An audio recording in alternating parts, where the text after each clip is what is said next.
بسم اللہ الرحمن الرحیم۔ وہ لوگ جو عمرے پہ جاتے ہیں وہ ہاں جا کر قصر نماز پڑھیں گے یا کمپلیٹ نماز پڑھیں گے؟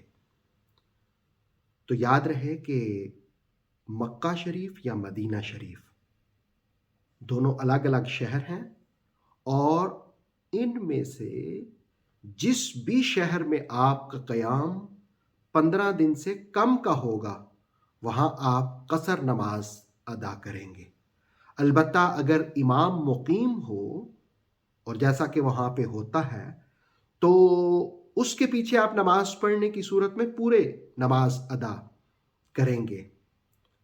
اب ایک آدمی ہے، اس کا پیکج ہے 20 دن کا، 10 دن اس نے مکہ میں قیام کرنا ہے اور 10 دن مدینہ طیبہ میں، یا اسے کچھ کم یا زیادہ، تو یعنی اس کا قیام ایک شہر میں مکہ شریف یا مدینہ شریف میں 15 دن سے کم بنتا ہے۔ تو اگر تو وہ مقامی جماعت کے ساتھ نماز پڑھتا ہے حرمین طیبین میں، تو پھر تو وہ پوری نماز پڑھے گا۔ لیکن اگر وہ لیٹ ہو جاتا ہے، جماعت میں پہنچ نہیں پاتا، تو اس صورت میں وہ اکیلے نماز پڑھے گا، اور جب اکیلے نماز پڑھے گا تو وہ قصر نماز ادا کرے گا، اس لیے کہ وہ وہاں پہ مسافر ہوگا، اور جب مسافر ہوگا تو مسافر قصر نماز ادا کرے گا۔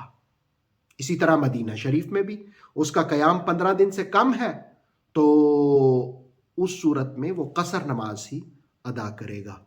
اللہ رب العالمین ہم سب کو شریعت مطہرہ کے مسائل سمجھنے کی اور ان کے مطابق عمل کی توفیق عطا فرمائے۔